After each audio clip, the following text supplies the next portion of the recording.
Terima kasih pemirsa masih bersama kami di Halo Indonesia.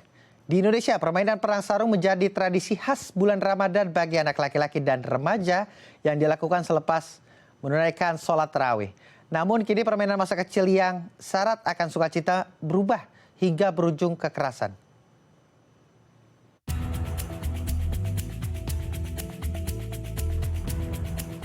Di Indonesia, permainan perang sarung adalah tradisi yang lumrah dilakukan pada bulan Ramadan. Namun kini, permainan yang umumnya dilakukan oleh anak laki-laki untuk bersukacita sehabis sholat berganti menjadi ajang tawuran hingga merenggut korban jiwa. Awal mula tradisi permainan perang sarung terjadi di kota Banyumas, Jawa Tengah yang hanya menggunakan sebuah kain. Ironinya, kini permainan perang sarung berisikan benda tumpul seperti besi dan batu untuk dilontarkan ke pihak lawan. Makna sukacita yang tersirat dalam permainan masa kecil pun kini bergeser hingga berujung kekerasan.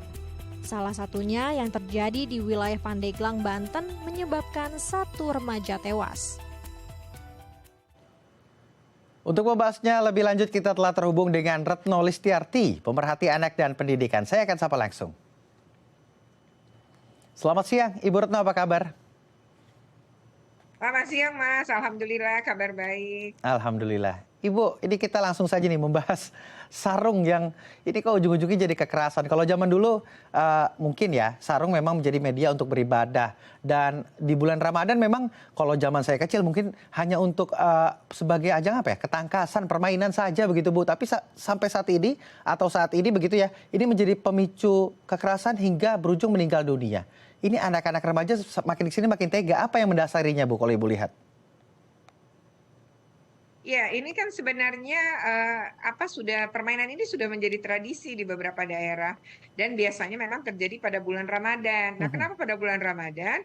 Karena habis sahur ada sholat subuh gitu di masjid dan biasanya kan orang pakai sarung. Nah, anak-anak yang remaja kemudian sholat, nah selesai sholat subuh kan masih ada waktu gitu ya mereka bermain-main. Nah, pada saat itu mereka biasanya mengikat ya bagian ujung sarung itu menjadi semacam buletan yang kemudian dipukulkan kepada lawan gitu ya. Jadi main-mainannya adalah disebut perang sarung. Jadi memukulnya menggunakan sarung yang dimana ujungnya itu diikat gitu ya. Dan biasanya orang yang terkena cuma ketawa-ketawa karena kan sebenarnya juga tidak terasa sakit.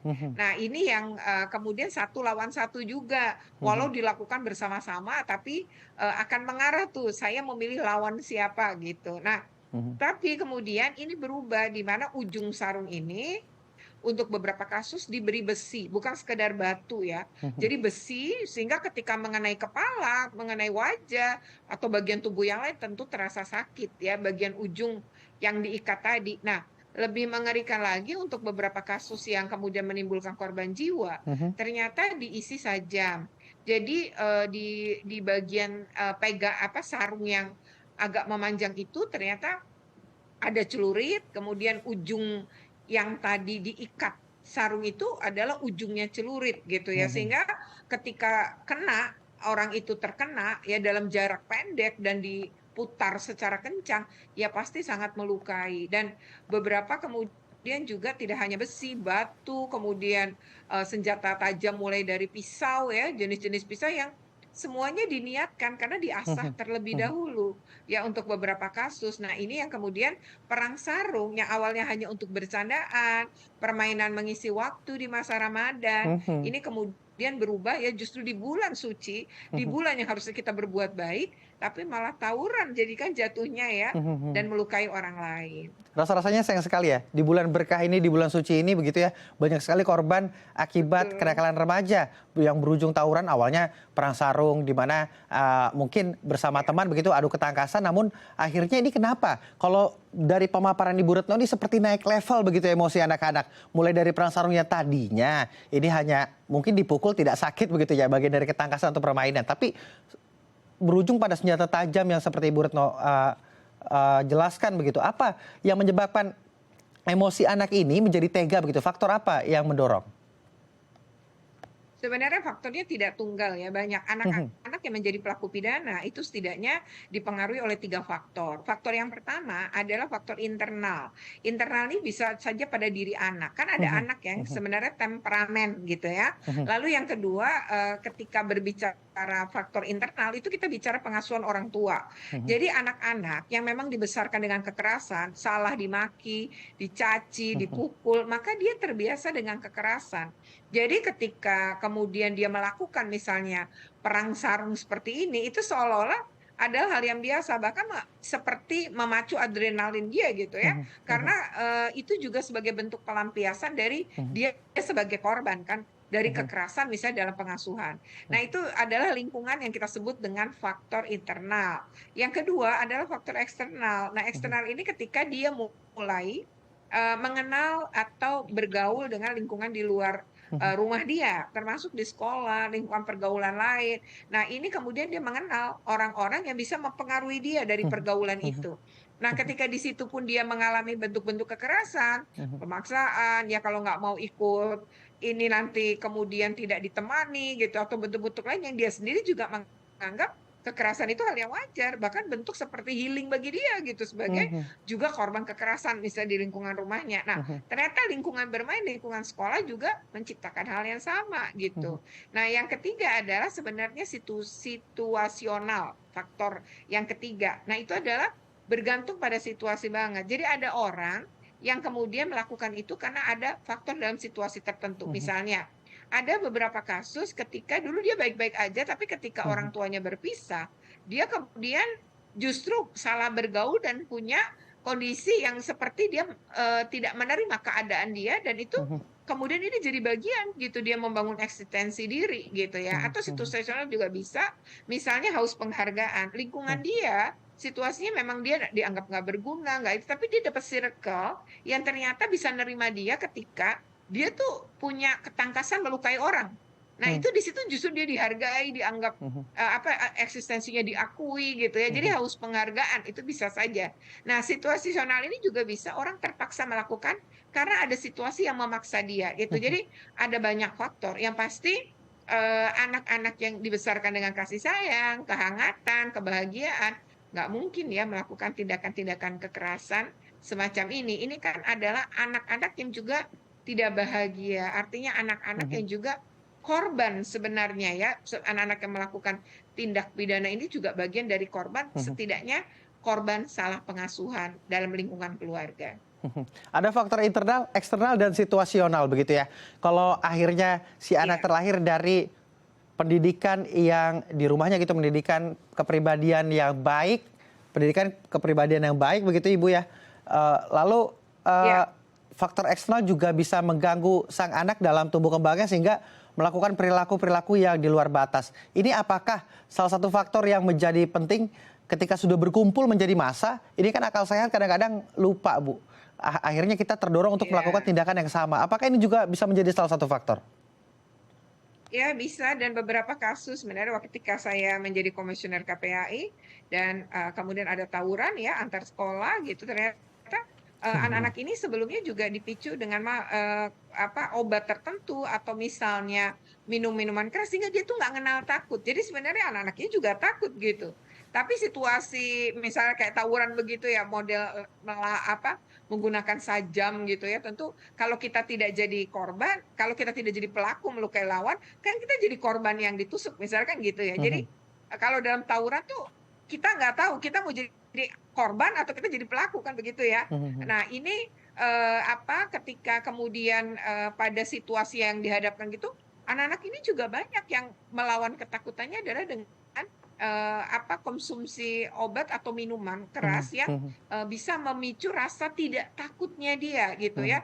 Dan ini memang sudah sangat bahaya ya, walaupun mungkin jumlah yang melakukan ini dibanding dengan anak Indonesia yang baik gitu ya, yang menjadi remaja berprestasi baik, sebenarnya lebih banyak yang baik gitu ya. Tetapi yang dieksposkan seringkali adalah yang seperti ini menjadi berita gitu ya. Tapi sebenarnya ini kan bisa diselesaikan gitu ya, tidak menyalahkan si anak aja, tapi bagaimana kalaupun dia dihukum, kemudian dia masuk penjara, itu mendapat pembinaan yang kelak dia nggak mengulangi tindakan yang sama. Jadi dia menyesali perbuatannya, Dan kita sebenarnya harus memberi kesempatan anak ini memperbaiki diri gitu ya. Seringkali udah keluar penjara kemudian tidak diterima di lingkungan, akhirnya rusak lagi. Nah, itu yang kita nggak Baik. berharap. Jadi kita semua harus punya perspektif anak bahwa anak pelaku pidana kerap kali adalah korban juga gitu. Jadi kita harus membantu, namanya anak.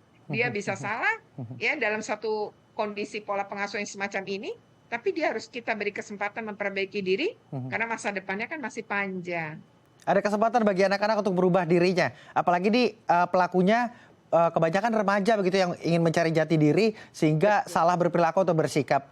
Lalu seperti apa ini untuk mendidik anak-anak menuju ke fase dewasa dari remaja begitu agar tidak memiliki kepribadian yang maksudnya melakukan banyak hal-hal yang masuk ke dalam kategori kriminalitas. Tapi jangan dijawab dulu, Ibu Retno. Kita akan membahas lagi usai jeda. Tetap di Halo Indonesia, jangan kemana-mana. Tetap di Halo Indonesia.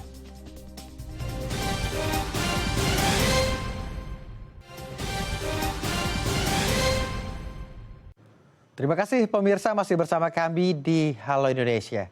Kita masih bersama Ibu Retno. Bu Retno? Ya, Ibu tadi menyebutkan anak-anak yang sebagai pelaku kekerasan ini juga menjadi korban begitu Bu ya. Lalu bagaimana ini mengembalikan lagi tracknya agar perilaku anak-anak tetap menjadi anak yang baik begitu. Tumbuh, kembang, dewasa menjadi anak yang berdaya dan baik bagi keluarga maupun bagi negara. ya, pertama adalah perubahan pola pengasuhan ya. Jadi orang tua ini dalam hal mendisiplinkan ya, mendisiplinkan anak itu tidak dengan kekerasan. Jadi tidak bisa melakukan kekerasan dengan dalih mendisiplinkan, dengan dalih membuat anak ini menjadi lebih baik, tidak gitu. Jadi dalam berbagai riset di seluruh dunia, kekerasan itu tidak pernah berdampak baik ya terhadap anak-anak. Yang ada malah mengganggu tumbuh kembang anak, bahkan otak anak dengan bentakan saja itu bisa menciut. Apalagi kalau disertai pukulan dan makian ya, itu akan jauh lebih berdampak buruk. Nah, lebih parah lagi adalah ketika anak meniru, karena 70% perilaku anak adalah meniru apa yang dia terima, dia lihat, dan dia rasakan. Jadi kalau kita mengasuh dengan kekerasan akan berdampak pada perilaku anak-anak kita kelak.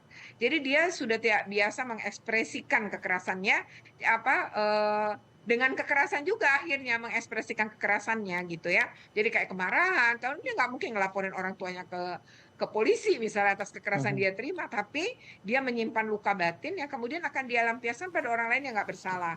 Yaitu ketika dia mulai mengenal teman sebaya atau teman sepermainan, atau ketika berada di sekolah, dia biasa akan cari orang yang secara itu lebih lemah. Secara ininya lebih lemah dari dirinya lah dalam segala hal. Itu bisa terjadi seperti itu, akhirnya korban bertambah, selain pelaku juga bertambah. Nah, itu yang kita tidak harapkan. Makanya kalau pihak rumah atau orang tua itu kan sebagai membangun karakter pertama dan utama. Nah, kalau dia kemudian membangun karakter yang positif, maka di sekolah juga insya Allah positif. Nah, sekolah juga jangan melakukan kekerasan. Karena kalau sekolah juga melakukan kekerasan, ya makin memperkuat kekerasan itu sendiri.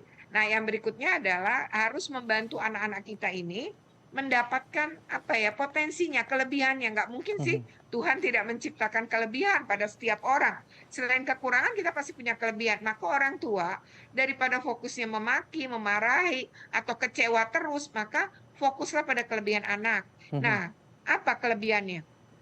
Misalnya jago bola, jago basket, jago nari, jago nyanyi, atau musik. Nah, lebih baik fokus ke sana, perdalam. Karena begitu mereka mendapatkan yang dia inginkan atau hobinya, dia akan bahagia. Dan ingat, orang yang bahagia bisa memperkuat orang lain dengan baik. Ya, bagaimana kita tidak bahagia akan membahagiakan orang lain? Tidak ada. Jadi itu yang penting dan patut diperhatikan oleh orang tua. Mari melakukan pengasuhan positif pada anak-anak kita. Pengasuhan positif bagaimana mengetahui atau menangkap emosi anak untuk melepaskannya ke hal-hal yang positif juga ya Bu ya? Betul. Baik, Ibu, ini kan di bulan Ramadan ini banyak sekali waktu anak-anak begitu ya, ketika habis selesai sholat tarawih begitu, ini waktu anak-anak banyak sekali seharusnya dilakukan kegiatan-kegiatan positif. Setelah sholat subuh atau sahur gitu, banyak kegiatan yang juga bisa diisi dengan hal-hal positif. Nah, kegiatan ini kadang-kadang ini dimanfaatkan, Bu. Nah, ini bagaimana agar orang tua dapat tetap memantau kegiatan anak tersebut sehingga pola asuh, sehingga tidak terjadi kegiatan kriminalitas yang di luar yang kita inginkan begitu, Bu? Ya, yang penting sebenarnya sih mengedukasi anak-anak dan pengawasan ya. Anak-anak yang melakukan tadi perang sarung dan lain-lain itu kan, yang dengan sajam maksud saya ya, itu kan Mhm, adalah bentuk juga anak-anak ini tidak mendapatkan edukasi ya, sebagaimana mestinya. Tapi yang pasti itu tadi ya, bahwa anak-anak ini, untuk mengisi mengisi waktu luangnya gitu misalnya di bulan Ramadan, ya bersama-sama orang tua, ada pelibatan orang tua. mhm. Jadi jangan melepaskan anak-anak kita untuk melakukan tindakan positif, tapi kita sendiri tidak menjadi role model bagi anak-anak kita. Kalau bisa, yang positif-positif dilakukan bersama. Misalnya, oh bulan Ramadan kita naik Mhm. sepeda keliling mungkin capek, hari Sabtu Minggu kan libur tuh orang tuanya. Mungkin bisa jalan-jalan di sekitar taman gitu ya. Jadi kalau anak kita masih kecil-kecil ya bermain gitu bersama anak-anak. Artinya alihkan dong untuk hal-hal yang positif, tapi jangan cuma ngomong gitu ya. Tapi orang tua menurut saya harus menjadi role model bagi anak-anaknya. Demikian, Mas. Baik. Orang tua harus menjadi role model begitu ya, sehingga pola asuh anak-anak menjadi baik juga, sehingga outputnya juga menjadi baik juga. Ada 3 faktor, ada faktor internal, eksternal, dan juga situasional. Terakhir Ibu, pesan untuk para orang tua Ya. di Indonesia mungkin untuk mendidik anaknya agar tidak jatuh ke hal-hal yang apalagi tindakan kekerasan. Ya menjadi orang tua memang bukan hal yang mudah ya dan tidak ada sekolahnya. Jadi bisa saja orang tua kemudian keliru atau salah. Nggak apa-apa salah.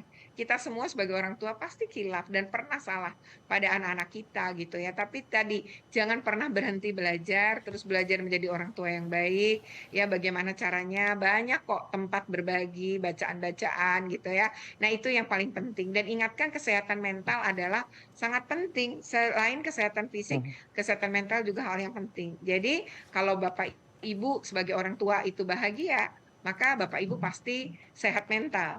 Nah, mhm. orang yang sehat mental atau dalam keadaan bahagia tadi, pasti bisa membahagiakan anak-anaknya gitu. Jadi oleh karena itu, anak-anak yang bahagia, yang berada dalam pengasuhan kita, yang secara positif tadi, maka anak-anak ini pun jadi bisa membahagiakan orang lain, dan Mhm, anak yang bahagia ya nggak mungkin lah berbuat hal-hal negatif seperti tadi ya, mhm, melukai orang melalui perang-perang mhm, sarung tadi. mhm. Demikian, terima kasih. Baik, anak yang bahagia terlahir dari pola asuh orang tua yang bahagia juga Bu Retno. Terima kasih Ibu telah berbagi bersama kami di Ya, Halo Indonesia. sama-sama. Selamat Oke, beraktivitas selamat Ibu. siang. Baik pemirsa, usai jeda saya akan mengajak Anda untuk melihat program Dai TV berbagi di bulan Ramadan. Informasinya sesaat lagi, tetap di Halo Indonesia.